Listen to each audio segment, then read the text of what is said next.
Hello, Dylan Dre. We have work to do today. If you want to be a better creator, you have to let it flow. Ideas come at best when you have time to self-reflect. If you always consume what the world has to offer, then you are living for the world and self-sabotaging your success. Sometimes creativity is like the wind. We can't see it, but we know it's there when we feel it. Procrastination comes when the dreams start to fade, when self-doubt enters the mind. If you want to achieve everything your heart desires, then why not start today? Why not take action when you have the chance?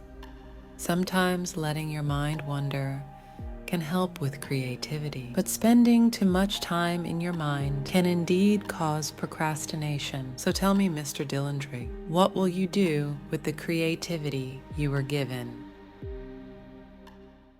Procrastination, it's tough. It's something that a lot of people, including myself, tend to do a lot, especially when it comes to starting a new business idea or even how I run my different businesses that I have myself. But there's some key points that I tend to always try to remind myself and speak over myself to keep me from procrastinating, to keep me on that steady path. I think key point number one that I tend to try to remind myself a lot is gonna have to be enjoying the journey. For me, it's really important that whatever business I start, or whatever business idea that I come up with, I don't try to sprint during the whole process, because if I do, I'm just gonna get burnt out. I'm just gonna beat myself up and I'm just gonna get essentially tired. If I just enjoy the journey, enjoy the downfalls, enjoy the lows, enjoy the highs, and enjoy the struggles, I'm going to be more happier along the way.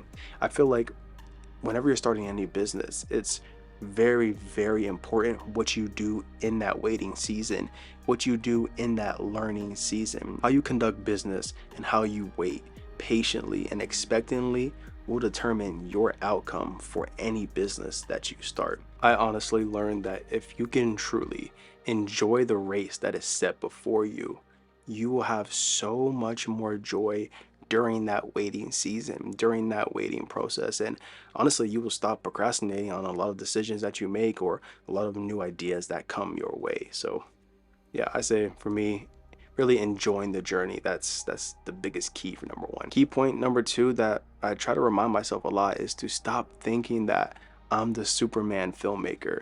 In reality, I don't know everything. I can't do everything on my own, but sometimes I just feel like I have this immense weight on my shoulders where I have to be the guy to know how to do everything. If I'm not that guy, then essentially I'm going to, if I have teammates, let my teammates down. Or if I'm running or consulting a business, I'm essentially letting my business down, and I'm a horrible business owner because I don't know how to do everything. Because let's be real here, I wish I knew everything about filmmaking, and I wish I was producing, even DPing these high level movies. But in reality, all that ties into the first key value. It's just a journey. So for me, whenever I start to beat myself up on a project that I feel like I could have did a lot better, I always try to remind myself I am not the Superman filmmaker. I'm not. And I honestly, at the point now where I don't want to be, I don't want to have to wear all the hats. I don't want to have to do everything on my own. I would prefer to have a team if it provides for one. Now, key point number three for me is gonna have to be understanding your core values, what it means to even have core values. It's honestly just simply to understand the principles and priorities that guide your organization's actions. So if you don't have any core values for whatever it is that you're trying to do in life, whether it be for a business or just core values for yourself, at the end, you're just self-sabotaging yourself once again. Understanding your core values and sticking with those core values, no matter what, can help you in anything it is that you are trying to do in life. A better filmmaker, a better father, a better son, a better wife, a better husband, whatever. Having an understanding and setting those core values can help you achieve so much in any industry that you're trying to be a part of. And for me, it is a number one priority that I have my core values in place. I know exactly what my core values are. I set my core values and I follow them.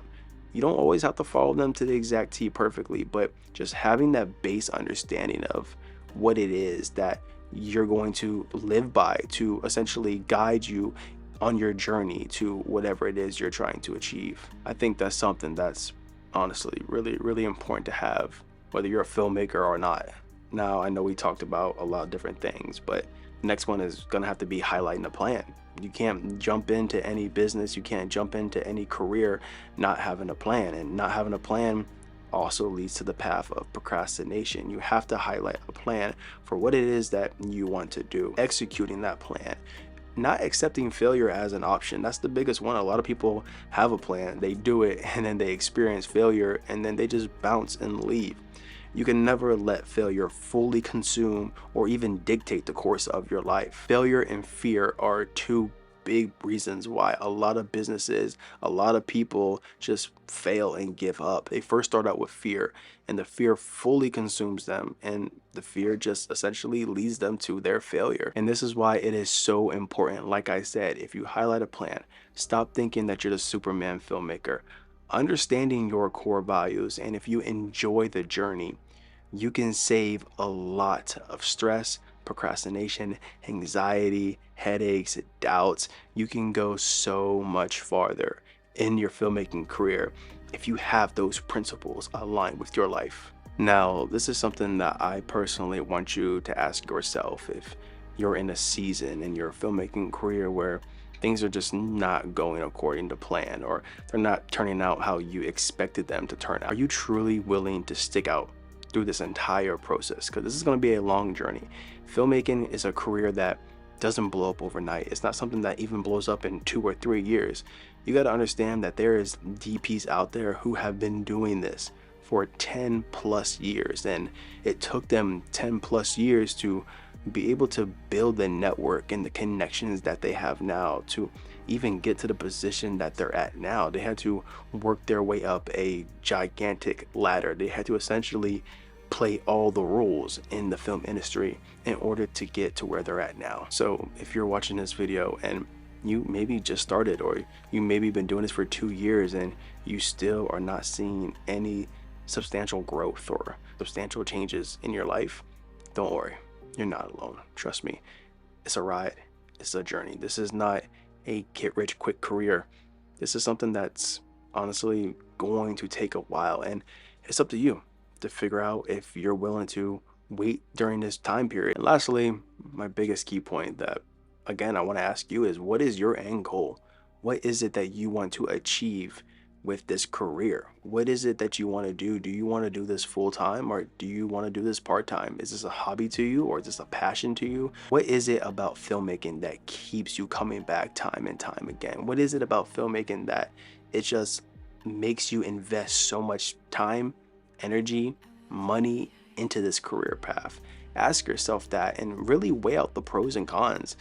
A lot of people just tell you, okay, if you enjoy making videos, pick up a camera, go out there and create. But if this is something that you want to do but you're really not sure, really weigh out the pros and cons. Really think about everything that comes with the film industry. Think about the financial part of it. Think about the hard work that goes behind it. Think about the connections that you have to make. If you're not a social media person, think about you might have to be active on social media a lot more in order to build your network. Think about all that stuff. I feel like personally, those are a lot of things that people don't talk about, and things that people forget and don't realize that those are stuff just like any other business. You need to think about stuff like that. Weigh out the pros and cons. Remember, this isn't easy. This is going to be very hard. It's going to take a lot of dedication, and you're going to get a lot of doubt. You're going to get imposter syndrome. You're going to feel like you're just not good enough. You're going to see other people's work and think that it is far better than what you could ever do. But friend, I'm telling you, don't get discouraged. Keep pushing, keep striving. Just make sure that this is truly what it is that you want to do, and never give up. As a fellow filmmaker, as a fellow creator, I know exactly how you feel. I know those thoughts that you get every single day, and I can relate to you. You're not alone. But if you just keep highlighting the plan, stop thinking you're the Superman filmmaker. Enjoy the journey. Understand what it is that you want as an end goal for this. Setting those core values, I'm telling you, you will be unstoppable.